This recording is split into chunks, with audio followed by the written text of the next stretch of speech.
श्रीगुरुभ्यो नमः। हरि ओम।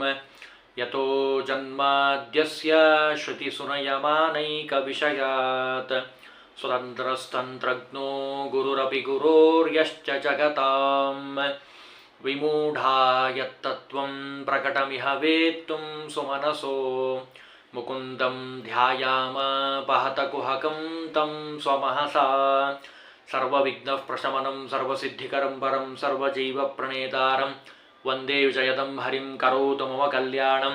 हरिर्हयमुखाभिदः गुरुश्च मध्वनामा मे वरदोऽस्तु निरन्तरं। वाणीते करवाण्यम्बचरणो हृदि सर्वदा मद्वाक्यसरणीर्भूयात् श्रीमदाचार्यभावगा समाश्रयेत् गुरुं भक्त्या महाविश्वासपूर्वकं निक्षिपे सर्वभारांश्च गुरो श्रीपादपङ्कजे। चातुर्येकाकृतियश्चतुरधिकशतग्रन्थरत्नप्रणेता धूतारातिप्रबन्धः स्फुटविद्यदशचतुष्षष्टिविद्याविशेषः सोऽयं न श्रीसुरेन्द्रवर्तिवरतनयो द्वैतशैवासहिष्णुः पुष्णातु ಶ್ರೀಜಯೀಂದ್ರಸ್ತ್ರಿಭುವನವಿದಿತಃ ಸರ್ವತಂತ್ರಸ್ವತಂತ್ರಃ. ಅತ್ಯಂತ ಪವಿತ್ರವಾಗಿರುವಂತಹ ಮಹಾಜ್ಞಾನಿಗಳು, ವಿಶೇಷವಾದ ಭಗವಂತನ ಅನುಗ್ರಹವನ್ನು ಪಡೆದಂಥವರು, ಮಧ್ವಾಚಾರ್ಯರ ಟೀಕಾಕೃತ್ಪಾದರ ವಿಶೇಷವಾದ ಅನುಗ್ರಹವನ್ನು ಪಡೆದಂಥವರು, ಮಹಾಜ್ಞಾನಿಗಳು. ತರ್ಕತಾಂಡವ, ನ್ಯಾಯಾಮೃತ, ಚಂದ್ರಿಕಾ ಮೂರು ಗ್ರಂಥಗಳು ವೇದಾಂತ ಪ್ರಪಂಚದಲ್ಲಿ ಅತ್ಯಂತ ಶ್ರೇಷ್ಠವಾಗಿ ಇರುವಂತಹ ಮೂರು ಗ್ರಂಥಗಳನ್ನು ರಚನೆ ಮಾಡಿಕೊಟ್ಟಿರುವಂತಹ ವ್ಯಾಸರಾಜರ ಅತ್ಯಂತ ಪ್ರೀತಿಕರರಾಗಿರುವಂತಹ ಶಿಷ್ಯರು, ಇವತ್ತಿನ ಕಥಾನಾಯಕರಾಗಿರುವಂತಹ ವಿಜಯೀಂದ್ರ ಸ್ವಾಮಿಗಳು. ವಿಜಯೀಂದ್ರ ಸ್ವಾಮಿಗಳ ಆರಾಧನಾ ನಿಮಿತ್ತ ಅವರ ಚರಿತ್ರೆಯ ಎರಡು ಅಂಶಗಳನ್ನು ಇವತ್ತು ತಿಳಿಲಿಕ್ಕೆ ಪ್ರಯತ್ನವನ್ನು ಮಾಡೋಣ. ವಿಜಯೀಂದ್ರ ಸ್ವಾಮಿಗಳ ಒಂದು ವ್ಯಕ್ತಿತ್ವ ಅಪೂರ್ವವಾಗಿರುವಂಥದ್ದು. ತಪಸ್ಸು, ವಿದ್ಯೆ ಮತ್ತು ವಿರಕ್ತಿ, ಈ ಮೂರು ತ್ರಿವೇಣಿ ಸಂಗಮ ಅಂತ ಅಂದರೆ ಅದು ವಿಜಯೀಂದ್ರ ಸ್ವಾಮಿಗಳು. ವಿಜಯೀಂದ್ರ ಸ್ವಾಮಿಗಳ ಒಂದು ಚರಿತ್ರೆಯನ್ನು ನಾವು ತಿಳಿಲಿಕ್ಕೆ ಆಕರ ಗ್ರಂಥಗಳಾಗಿರುವಂಥವು ಸುಧೀಂದ್ರ ತೀರ್ಥರ ತರ್ಕತಾಂಡವ ಟಿಪ್ಪಣಿ, ಸದ್ಯುಕ್ತಿ ರತ್ನಮಾಲ ರತ್ನಾಕರ ಅಂತ ಕರೀತಾರೆ, ಅಲಂಕಾರ ಮಂಜರಿ ಆಗಿರ್ಬೋದು, ಸುಭದ್ರ ಪರಿಣಯ ಆಗಿರ್ಬೋದು, ಸುಮತೀಂದ್ರರ ಮಧುಧಾರ ಆಗಿರ್ಬೋದು, ವಾದೀಂದ್ರ ತೀರ್ಥರು ರಚನೆ ಮಾಡಿಕೊಟ್ಟಿರುವಂತಹ ಗುರುಗಣ ಸ್ತವನ ಆಗಿರ್ಬೋದು, ಕಂಬಾಲೂರು ರಾಮಚಂದ್ರ ತೀರ್ಥರ ನ್ಯಾಯಸುಧಾ ಟಿಪ್ಪಣಿ ಆಗಿರ್ಬೋದು, ನಾರಾಯಣಾಚಾರ್ಯರ ರಾಘವೇಂದ್ರ ವಿಜಯ ಆಗಿರ್ಬೋದು, ಈ ಎಲ್ಲ ಗ್ರಂಥಗಳು ವಿಜಯೀಂದ್ರ ಸ್ವಾಮಿಗಳ ಒಂದು ಚರಿತ್ರೆಯನ್ನು ಬಹಳ ಸುಂದರವಾಗಿ ನಮಗೆ ತಿಳಿಸ್ಕೊಡ್ತದೆ. ಅದರಲ್ಲೂ ವಿಶಿಷ್ಟವಾದ ಒಂದು ಕೃತಿ ಅದು ಮಧ್ವಕವಿ ರಚನೆ ಮಾಡಿಕೊಟ್ಟಿರುವಂಥದ್ದು. ಆ ವಿಜಯೀಂದ್ರ ವಿಜಯ ಕಾವ್ಯ ಅಂತ ಕರೀತಾರೆ. ಅದರಲ್ಲಿ 7 ಸರ್ಗಗಳಿದ್ದು 317 ಶ್ಲೋಕಾತ್ಮಕವಾಗಿರುವಂಥದ್ದು. ಬಹಳ ಸುಂದರವಾಗಿ ವಿಜಯೀಂದ್ರ ಸ್ವಾಮಿಗಳ ಚರಿತ್ರೆಯನ್ನು ನಾವು ಆ ಗ್ರಂಥದಲ್ಲಿ ಕಾಣಬಹುದು. ಹಾಗಾದರೆ ವಿಜಯೀಂದ್ರ ಸ್ವಾಮಿಗಳ ಚರಿತ್ರೆಯನ್ನು ನೋಡೋದಾದರೆ, ವ್ಯಾಸರಾಜರು ಒಂದು ಸಾರೆ ಒಂದು ಗ್ರಾಮಕ್ಕೆ ಬಂದಿದ್ದಾರೆ ಸಂಚಾರ ಮಾಡಿಕೊಂಡು. ವ್ಯಾಸರಾಜರ ವ್ಯಕ್ತಿತ್ವನೇ ಅಂಥದ್ದು, ಪರಮತ ನಿರಾಕರಣ ಪೂರ್ವಕ ಸ್ವಮತ ಸ್ಥಾಪನೆಯನ್ನು ಮಾಡುವಂಥದ್ದು. ಮಹಾವಿದ್ವಾಂಸರು, ಶ್ರೀಪಾದರಾಜರ ಶಿಷ್ಯರಾಗಿರುವಂಥವರು ಒಂದು ಗ್ರಾಮಕ್ಕೆ ಬಂದಿದ್ದಾರೆ.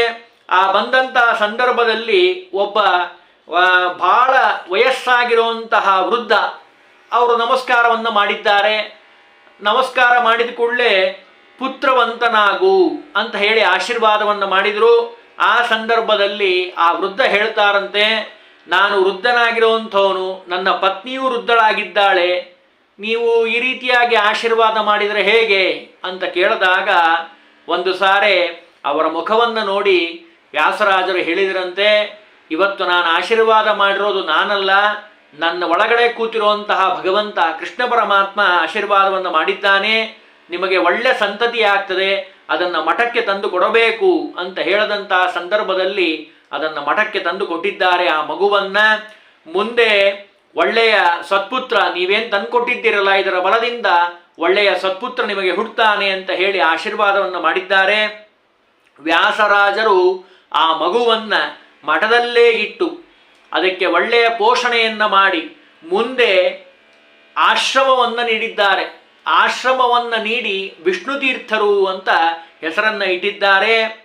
ವಿಷ್ಣು ತೀರ್ಥರು ಅಂತ ಯಾಕೆ ಹೆಸರಿಟ್ರು ಅಂತ ಕೇಳಿದರೆ ಅದಕ್ಕೊಂದು ವಿಷಯವನ್ನು ಹೇಳ್ತಾರೆ. ವಿಜಯೇಂದ್ರ ವಿಜಯದಲ್ಲಿ ಕೇಶವಾದಿ ಚತುರ್ವಿಂಶತಿ ನಾಮಗಳಲ್ಲಿ 5ನೇದಾಗಿರುವಂಥದ್ದು ಅದು ವಿಷ್ಣುವಿನ ರೂಪ.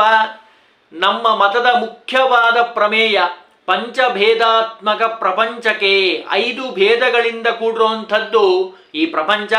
ಅದನ್ನು ಚೆನ್ನಾಗಿ ತಿಳಿಯರಿ ಅಂತ ಆಚಾರ್ಯರು ಹೇಳಿರುವಂತಹ ಸಿದ್ಧಾಂತವನ್ನ 5 ದಿಕ್ಕುಗಳಲ್ಲಿ ಎಲ್ಲ ದಿಕ್ಕುಗಳಲ್ಲಿ ಪ್ರಚಾರ ಮಾಡುವಂತಹ ಅತ್ಯಂತ ಸಮರ್ಥನಾಗಲಿ ಅನ್ನೋ ದೃಷ್ಟಿಯಿಂದ ಆ ಹೆಸರನ್ನು ಇಟ್ಟಿದ್ದಾರೆ.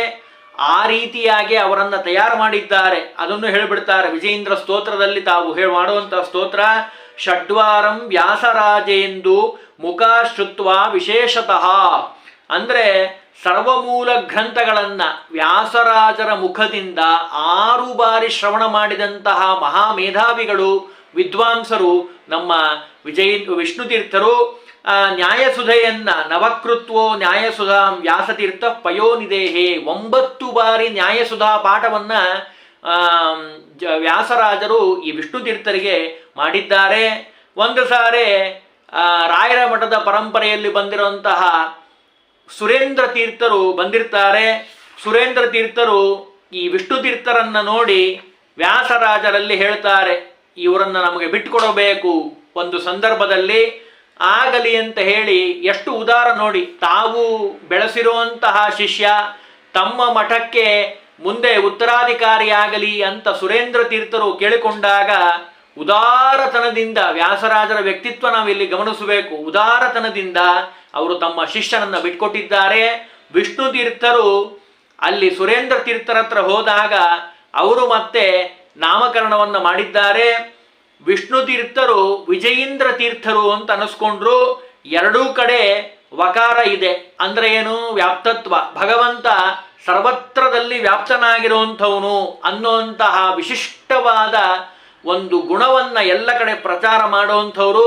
ವಿಜಯೇಂದ್ರರಿಗೆ ಸ್ವಾಮಿಗಳಾದ ಮೇಲೆ, ವಿಷ್ಣು ತೀರ್ಥರು ವಿಜಯೇಂದ್ರರಾದ ಮೇಲೆ ವ್ಯಾಸರಾಜರು ವಿಶೇಷವಾಗಿ ಉಪದೇಶವನ್ನು ಮಾಡ್ತಾರೆ.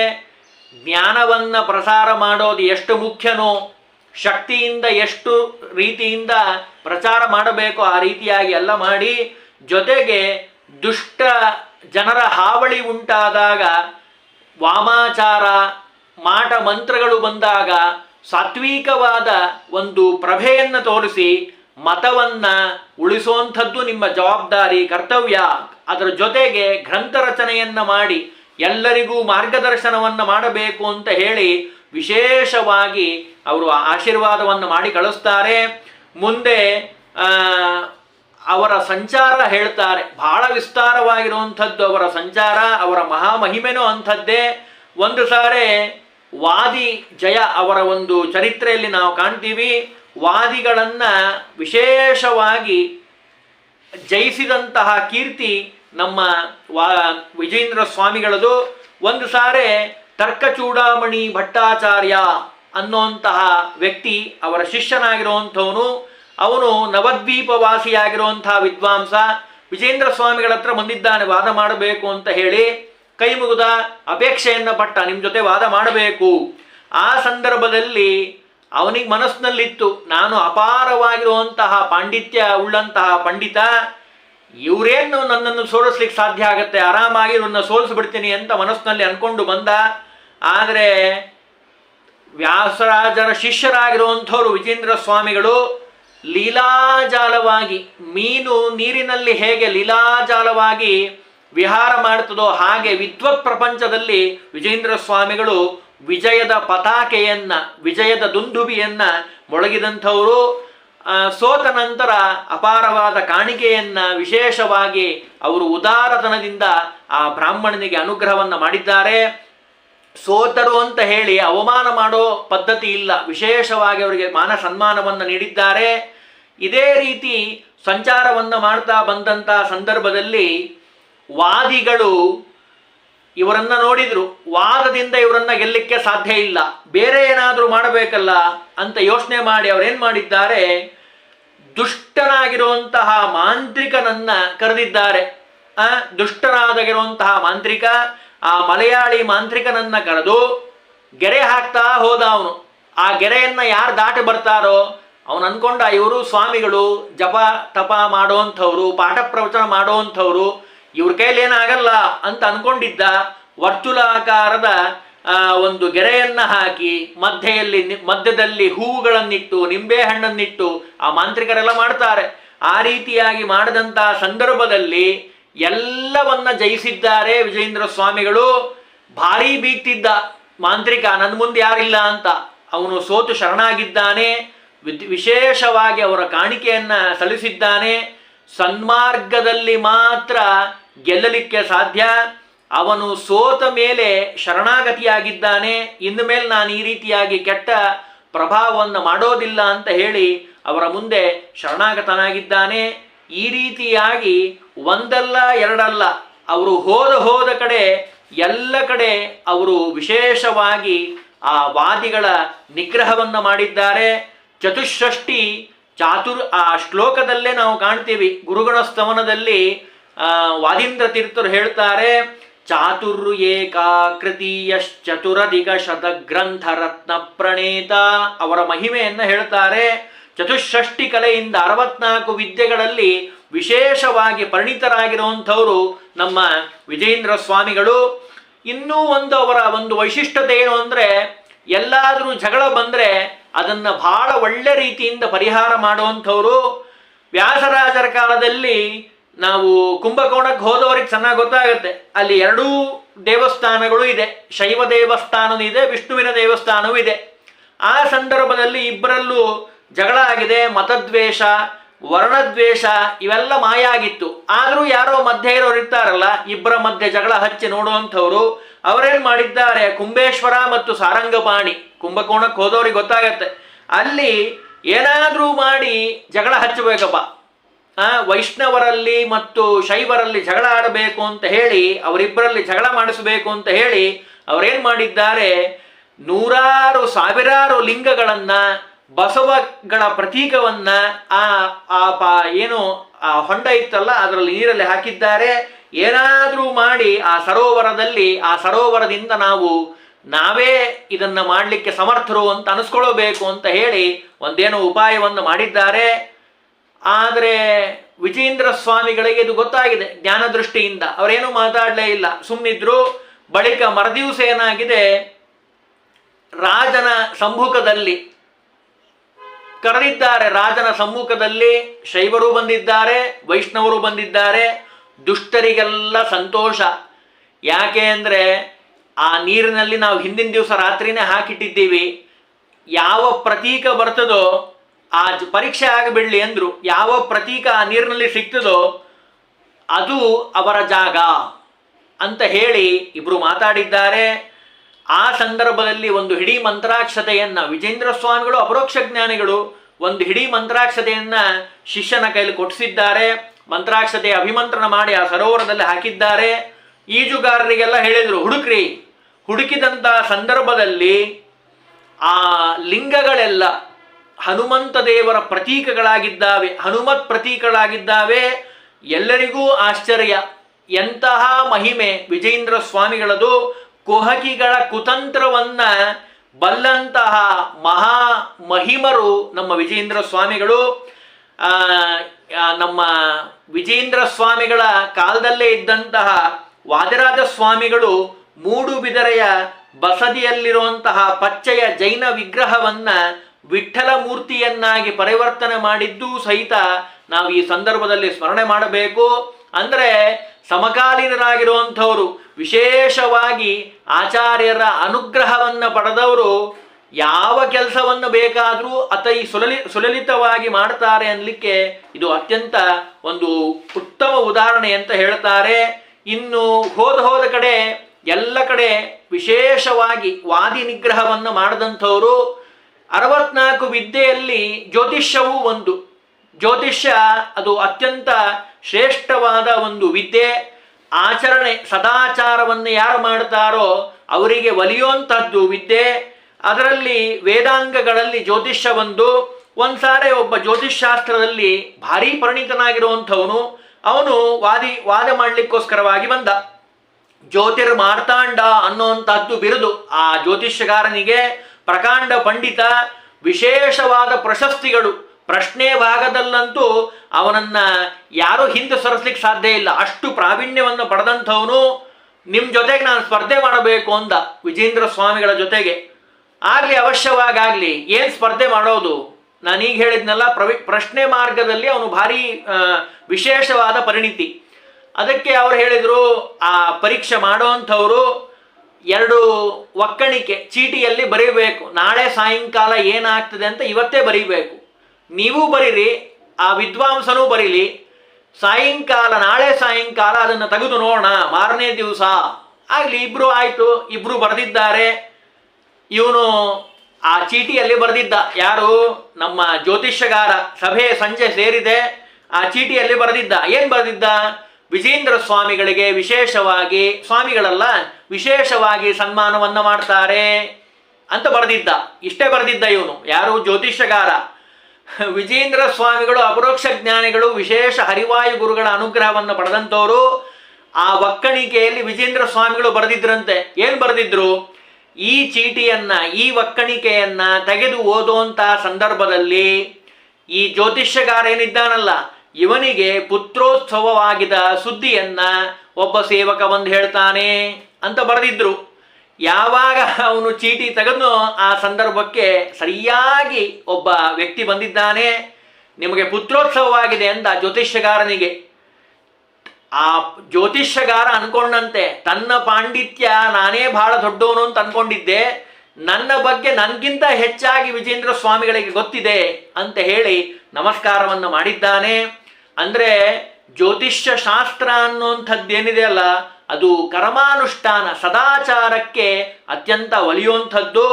ಅದರ ಸದುಪಯೋಗವನ್ನು ಮಾಡಿಕೊಳ್ಳದೆ ದುರುಪಯೋಗವನ್ನು ಮಾಡಿಕೊಳ್ಳುವಂತಹ ಜನರ ಸಂಖ್ಯೆಗೆ ಭಾಳ ಆಗ್ಬಿಟ್ಟಿದೆ ಪ್ರಪಂಚದಲ್ಲಿ. ನಾವು ಎಲ್ಲ ನೋಡ್ತಾ ಇದ್ದೀವಿ. ನವಗ್ರಹಗಳನ್ನು ನಂಬುವಂತಹ ಜನ, ಸಕಲ ಗ್ರಹ ಬಲ ನೀನೇ ಸರಸಿಜಾಕ್ಷ ಭಗವಂತ ಅಂತ ನಾವು ನಂಬದೆ ಕೇವಲ ಎಲ್ಲೆಲ್ಲೋ ಹೋಗಿ ಏನೇನೋ ಮಾಡಿ ಅವೆಲ್ಲ ಮಾಡ್ತಾ ಇದ್ದಾರೆ. ಆದ್ದರಿಂದ ಸರಿಯಾದ ರೀತಿಯಲ್ಲಿ ಆ ಗ್ರಹಗಳ ಅನುಸಂಧಾನವನ್ನು ಮಾಡಿ ಆ ಗ್ರಹಗಳಲ್ಲಿ ನಿಂತು ಭಗವಂತ ಅನುಗ್ರಹವನ್ನು ಮಾಡ್ತಾನೆ. ಅದು ವಿಜೇಂದ್ರ ಸ್ವಾಮಿಗಳ ಈ ಒಂದು ಘಟನೆಯಿಂದ ನಾವು ತಿಳಿಯುವಂಥದ್ದು. ಮೂಲತಃ ಜ್ಞಾನಿ ವರೇಣ್ಯರಾಗಿರುವಂಥವರು, ಸಕಲ ಶಾಸ್ತ್ರಗಳಲ್ಲಿ ವಿಶೇಷವಾದ ಪರಿಣಿತಿಯನ್ನು ಪಡೆದಂಥವರು ನಮ್ಮ ಮಹಾಜ್ಞಾನಿಗಳಾಗಿರುವಂತಹ ವಿಜೇಂದ್ರ ಸ್ವಾಮಿಗಳು. ಕಾಶಿ ದೇಶದಿಂದ ಒಬ್ಬ ವಿದ್ವಾಂಸ ಬಂದಿದ್ದ, ಭಾರಿ ದೊಡ್ಡ ವಿದ್ವಾಂಸ. ಅವನು ಎಲ್ಲ ಶಾಸ್ತ್ರಗಳನ್ನು ಓದಿದ್ದ. ಏನಾದರೂ ಮಾಡಿ ಶಿವ ಸರ್ವೋತ್ತಮತ್ವವನ್ನು ಪ್ರತಿಪಾದನೆ ಮಾಡಬೇಕು ಅಂತ ಬಂದ. ವಿಜೇಂದ್ರ ಸ್ವಾಮಿಗಳ ಹತ್ರ ವಾದ ಮಾಡ್ದ, ತಾನೆಲ್ಲ ಓದು ಬಂದಿರುವಂತಹ ಗ್ರಂಥಗಳನ್ನು ಹೇಳ್ದ. ಆದರೆ ವಿಜೇಂದ್ರ ಸ್ವಾಮಿಗಳ ವಿದ್ವತ್ ಪ್ರತಿಭೆ ಮುಂದೆ ಅವನು ಸೋತು ಪರಾಭವಗೊಂಡ. ಅದಾದ ಮೇಲೆ ದುಷ್ಟರ ಸ್ವಭಾವ ಹೇಗಿರ್ತದೆ ಅಂತ ಈ ಕಥೆಯಿಂದ ನಾವು ತಿಳ್ಕೋಬಹುದು. ಯಾವಾಗ ನೇರವಾಗಿ ಯುದ್ಧವನ್ನು ಮಾಡಲಿಕ್ಕೆ ಸಾಧ್ಯ ಆಗೋದಿಲ್ಲೋ ಆಗ ಅವನೇನು ಮಾಡ್ದ? ಶಕ್ತಿಯಿಂದ ಆಗಲಿಕ್ಕೆ ಸಾಧ್ಯ ಇಲ್ಲ, ಓದಿ ಜ್ಞಾನವನ್ನು ಪಡೆದು ಅವರನ್ನು ವಾದ ಮಾಡಲಿಕ್ಕೆ ಸಾಧ್ಯ ಇಲ್ಲ, ಯುಕ್ತಿಯಿಂದ ಅವರನ್ನು ಪರಾಭವಗೊಳಿಸಬೇಕು ಅಂತ ಅವನೇನು ಮಾಡ್ದ? ವಾದದಲ್ಲಿ ಕೊನೆಗೆ ಉಪಾಯವನ್ನು ಕಾಣದೆ ಒಂದು ಉಪಾಯವನ್ನ ಮಾಡ್ದ. ವಿಶಿಷ್ಟವಾದ ಉಪಾಯ, ಕೆಟ್ಟ ಉಪಾಯವನ್ನ ಮಾಡ್ದ. ಏನು ಮಾಡ್ದ? ಹಾಲಿನ ಪ್ರಯೋಗವನ್ನ ಮಾಡ್ದ, ವಿಷ ಪ್ರಯೋಗವನ್ನ ಮಾಡ್ದ. ಹಾಲಿನಲ್ಲಿ ವಿಷವನ್ನ ಹಾಕಿದ. ನೀವು ನಮ್ಮ ಮನೆಗೆ ಬರಬೇಕು, ನೀವು ಸ್ವೀಕಾರ ಮಾಡಬೇಕು ಅಂದ. ವಿಜೇಂದ್ರ ಸ್ವಾಮಿಗಳಿಗೆ ಇವನು ಮಾಡಿರುವಂತಹ ಒಂದು ಕೆಟ್ಟ ವಿಚಾರ, ಇವನ ಮನಸ್ಸಿನಲ್ಲಿರುವಂತಹ ದುರ್ಬುದ್ಧಿ ಇವೆಲ್ಲ ಚೆನ್ನಾಗಿ ಗೊತ್ತಿತ್ತು. ಪ್ರತಿವಾದಿ ಕರೆದು ಕೂಡಲೇ ಹೋಗಿದ್ದಾರಂತೆ, ಹಾಲನ್ನು ಸ್ವೀಕಾರ ಮಾಡಿದ್ದಾರೆ. ಇವನಿಗೆ ಆಶ್ಚರ್ಯನೋ ಆಶ್ಚರ್ಯ, ಹೆಂಗೆ ಕುಡಿತಾ ಇದ್ದಾರಲ್ಲ ಆರಾಮಾಗಿ, ಏನು ತೊಂದರೆನೇ ಆಗ್ತಾ ಇಲ್ಲಲ್ಲ. ಆ ಸಂದರ್ಭದಲ್ಲಿ ಮಾಡಿರುವಂತಹ ಸ್ತೋತ್ರವೇ ಅದು ನರಸಿಂಹಾಷ್ಟಕ ಅಂತ ಹೇಳಿ ಪ್ರಖ್ಯಾತವಾಗಿರುವಂಥದ್ದು. ವಿಶೇಷವಾಗಿ ನರಸಿಂಹದೇವರ ಸ್ತೋತ್ರವನ್ನು ಮಾಡಿರುವಂಥವರು. ಆ ನರಸಿಂಹ ಸ್ತೋತ್ರದಲ್ಲೇ ಹೇಳ್ತಾರೆ, ಭೂತ ಪ್ರೇತ ಪಿಶಾಚ ಯಕ್ಷ ಗಣಶಃ ದೇಶಾಂತರೋಚ್ಚಾಟನ ಚೌರವ್ಯಾಧಿ ಮಹಾಜ್ವರಹರಂ ಜ್ವರಭಯಹರಂ ಶತ್ರುಕ್ಷಯಂ ನಿಶ್ಚಯಂ ಸಂಧ್ಯಾಕಾಲ ಜಪತ್ತಮಷ್ಟಕಮಿದಂ ಸದ್ಭಕ್ತಿಪೂರ್ವಾದಿಭಿಃ ಪ್ರಹ್ಲಾದೇವ ವರೋ ವರಸ್ತು ಜಯಿತಾ ಸತ್ಪೂಜಿತಾಂ ಭೂತಯೇ. ಈ ರೀತಿಯಾಗಿ ಬಹಳ ಸುಂದರವಾಗಿ ಆ ನರಸಿಂಹದೇವರ ಸ್ತೋತ್ರವನ್ನು ಮಾಡಿದ್ದಾರೆ. ಅಂದರೆ ಪ್ರತಿವಾದಿಗಳು ಪ್ರಯೋಗಿಸಿದಂತಹ ಕೃತ್ಯೆಯನ್ನ ನಾಶ ಮಾಡಲಿಕ್ಕೋಸ್ಕರವಾಗಿ ಮಹಾವಿದ್ವಾಂಸರು ತ್ರಿವಿಕ್ರಮ ಪಂಡಿತಾಚಾರ್ಯರು ನರಸಿಂಹ ಸ್ತುತಿಯನ್ನ ಯಾವ ರೀತಿಯಲ್ಲಿ ಆ ಸಂದರ್ಭದಲ್ಲಿ ಮಾಡಿದರೋ, ಅಂದರೆ ವಿದ್ವತ್ ಪ್ರಪಂಚಕ್ಕೆ ಇದು ಒಂದು ಕಪ್ಪಚುಕ್ಕೆ. ಕಾರಣ, ನೇರವಾಗಿ ಬಂದು ವಾದ ಮಾಡಲಿಕ್ಕೆ ಆಗದೇ ಇರುವಂತಹ ಜನ ವಿಷಪ್ರಯೋಗದಂತಹ ಕೆಟ್ಟ ಕುಮಾರ್ಗಕ್ಕೆ ಕೈ ಹಾಕಿರುವಂಥದ್ದು ಬಹಳ ಹೇಯವಾದ ಮಾರ್ಗ. ಆ ರೀತಿಯಾಗಿ ಹಿಂದೆ ಭೀಮಸೇನನ್ನ ಸೋಲಿಸ್ಲಿಕ್ಕೆ ಆಗದಂತಹ ಸಂದರ್ಭದಲ್ಲಿ ದುರ್ಯೋಧನನು ಇದೇ ಕೆಲಸ ಮಾಡಿದ್ದ. ಕಾಲಕೂಟ ವಿಷವನ್ನ ಕೊಟ್ಟಿದ್ದ. ಮಹಾಭಾರತವನ್ನ ಓದಿರುವಂಥವ್ರಿಗೆ ಕೇಳಿರೋರಿಗೆ ಗೊತ್ತಿರುವಂತಹ ವಿಷಯ.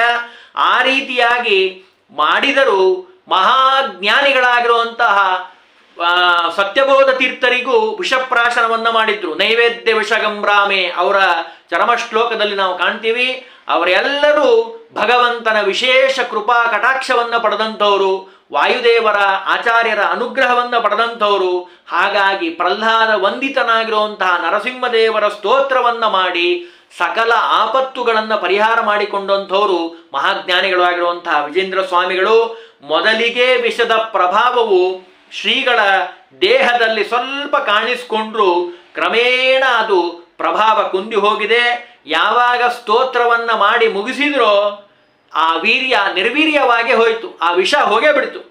ಅದರ ಸಂಕೇತವಾಗಿ ಕುಂಭಕೋಣದಲ್ಲಿರುವಂತಹ ನರಸಿಂಹದೇವರ ಕಂಠಪ್ರದೇಶ ಕಪ್ಪಾಗಿದೆ.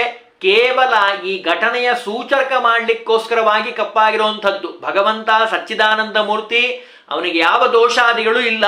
ಈ ಘಟನೆ ಎಲ್ರಿಗೂ ತಿಳಿಲಿ ಅನ್ನೋ ದೃಷ್ಟಿಯಿಂದ ಆ ರೀತಿಯಾಗಿ ಕಾಣ್ತೀವಿ. 104 ಗ್ರಂಥವನ್ನು ರಚನೆ ಮಾಡಿಕೊಟ್ಟಿರುವಂಥವರು ಶತಗ್ರಂಥ ರತ್ನ ಚತುರಧಿಕ ಶತಗ್ರಂಥ ರತ್ನ ಪ್ರಣೇತ ಅಂತ ವಾದೀಂದ್ರ ತೀರ್ಥರು ಹೇಳ್ತಾರೆ. ಓಂಕಾರಾರ್ಥ ವಾದಾರ್ಥ, ಬ್ರಹ್ಮಸೂತ್ರ ನ್ಯಾಯಾಲಿ ಸಂಗ್ರಹ, ಅಣುಭಾಷ್ಯ ಟೀಕಾ, ನಯಪಂಚಕಮಾಲ, ಗೀತಾರ್ಥಕ್ಷರಾರ್ಧ, ಋಗ್ಭಾಷ್ಯ ಟಿಪ್ಪಣಿ, ಶ್ರುತ್ಯರ್ಥ ಸಾರ, ಎಷ್ಟೆಲ್ಲ ಗ್ರಂಥಗಳನ್ನು ಬರೆದುಕೊಟ್ಟಿದ್ದಾರೆ. ಟೀಕಾ ಟಿಪ್ಪಣಿಗಳನ್ನು ಬರೆದುಕೊಟ್ಟಿರುವಂಥವರು ವಾದಮಾಲಿಕ, ಭೇದ ಸಂಜೀವಿನಿ, ಭೇದಪ್ರಭಾ, ಮಧ್ವ ಸಿದ್ಧಾಂತ ಸಾರೋದ್ಧಾರ, ವಿಷ್ಣು ಪಾರಮ್ಯ, ಪರತತ್ವ ಪ್ರಕಾಶಿಕ, ಸನ್ಮಾರ್ಗ ದೀಪಿಕ, ಉಪಸಂಹಾರ ವಿಜಯ, ಅದ್ವೈತ ಶಿಕ್ಷಾ, ಭೇದ ವಿದ್ಯಾವಿಲಾಸ, 104 ಗ್ರಂಥಗಳನ್ನು, ನಾರಾಯಣ ಶಬ್ದಾರ್ಥ ನಿರ್ವಚನ, ಚಕ್ರಮೀಮಾಂಸಾ, ಪಂಚಸಂಸ್ಕಾರ ದೀಪಿಕಾ, ನರಸಿಂಹಾಷ್ಟಕ, ವಿಷ್ಣುಸ್ತುತಿ ವ್ಯಾಖ್ಯಾನ, ದುರಿತಾಪಹಾರ ಸ್ತೋತ್ರ, ಶ್ರೀಪಾದರಾಜಾಷ್ಟಕ, ವ್ಯಾಸರಾಜಾಷ್ಟಕ, ಭಾರೀ ಸುಂದರವಾಗಿ 104 ಗ್ರಂಥಗಳನ್ನು ರಚನೆ ಮಾಡಿಕೊಟ್ಟಿರುವಂಥವರು. ವ್ಯಾಸರಾಜರ ಮೇಲೆ ವಿಶೇಷವಾದ ಭಕ್ತಿ, ಭಾರೀ ಸ್ತೋತ್ರಗಳನ್ನು ರಚನೆ ಮಾಡಿಕೊಟ್ಟಿರುವಂಥವರು. ಅಂತಹ ಮಹಾಜ್ಞಾನಿಗಳು ನಮ್ಮ ಇವತ್ತಿನ ಕಥಾನಾಯಕರಾಗಿರುವಂತಹ ವಿಜೇಂದ್ರ ಸ್ವಾಮಿಗಳು. ಅವರು ಮುಂದೆ ಸಂಚಾರವನ್ನು ಮಾಡ್ತಾ ಈ ರೀತಿಯಾಗಿ 104 ಗ್ರಂಥಗಳನ್ನು ರಚನೆ ಮಾಡಿಕೊಟ್ಟಿರುವಂಥವರು. ಸುಧೀಂದ್ರ ತೀರ್ಥರು ಅವರ ನಂತರ ವಿಶೇಷವಾಗಿ ಸಂಸ್ಥಾನವನ್ನು ಮುಂದುವರೆಸಿದಂಥವರು. 90 ವರ್ಷಗಳಿಗಿಂತಲೂ ಹೆಚ್ಚಾದ ತುಂಬು ಜೀವನವನ್ನು ನಡೆಸಿದಂತಹ ವಿಜೇಂದ್ರ ಸ್ವಾಮಿಗಳು ಸುಧೀಂದ್ರ ತೀರ್ಥರಿಗೂ ಮತ್ತು ರಾಜ ಪ್ರಮುಖರಿಗೆ ಮಧ್ವ ಸಿದ್ಧಾಂತದ ವಿಶೇಷವಾದ ಉಪದೇಶವನ್ನು ಮಾಡಿ, ಸುಂದರೇ ಕುಂಭಕೋಣಕ್ಕೆ ಪುರೇ ಮಂದಿರ ಸನ್ನಿಭೆ ವೃಂದಾವನೇ ರಾಜಮಾನಂ ಸೇವಿಕಾ ಸೇವಕಾನಾಂ ಸುರದ್ರುಮಂ ಅಂತ ಹೇಳಿದ ಹಾಗೆ ಬಹಳ ವಿಶೇಷವಾದ ಕುಂಭಕೋಣ ಪ್ರದೇಶದಲ್ಲಿ ಅವರು ವೃಂದಾವನವನ್ನು ಪ್ರವೇಶ ಮಾಡಿದ್ದಾರೆ. ಅವರ ಒಂದು ವಿಶೇಷವಾದ ಮಹಾಮಹಿಮೆಯನ್ನು 2 ಮಾತಿನಲ್ಲಿ ತಿಳಿಲಿಕ್ಕೆ ಪ್ರಯತ್ನವನ್ನು ಮಾಡಿದ್ದೇವೆ. ಅವರ ಒಂದು ಚರಿತ್ರೆ ಬಹಳ ವಿಸ್ತಾರವಾಗಿರುವಂಥದ್ದು. 1 ಗಂಟೆ ಅಥವಾ 2 ಗಂಟೆ 10 ನಿಮಿಷ ಹೇಳಿ ಮುಗಿಸುವಂಥದ್ದು ಸಾಧ್ಯ ಇಲ್ಲ. ಗುರುಗಳ ಮೇಲೆ ವಿಶೇಷವಾದ ಭಕ್ತಿ ನಮ್ಮ ವಿಜೇಂದ್ರ ಸ್ವಾಮಿಗಳಿಗೆ. ಮಧ್ವ ಸಿದ್ಧಾಂತ ದುಗ್ಧಾಬ್ಧಿ ವೃತ್ತಿಪೂರ್ಣ ಕಲಾಧರ ವ್ಯಾಸರಾಜ ಯತೀಂದ್ರೋ ಮೇ ಭೂಯಾದ್ಯಪ್ಸಿತ ಸಿದ್ಧಗೆ ಅಂತ ಹೇಳಿ ವ್ಯಾಸರಾಜ ಸ್ತೋತ್ರದಲ್ಲಿ ವ್ಯಾಸರಾಜರನ್ನು ಕೊಂಡಾಡಿದ್ದಾರೆ. ಅಂತಹ ವಿಜೇಂದ್ರ ಸ್ವಾಮಿಗಳ ವಿಶೇಷವಾದ ಅನುಗ್ರಹ ಎಲ್ಲರ ಮೇಲಾಗಲಿ ಅಂತ ಪ್ರಾರ್ಥನೆಯನ್ನು ಮಾಡೋಣ.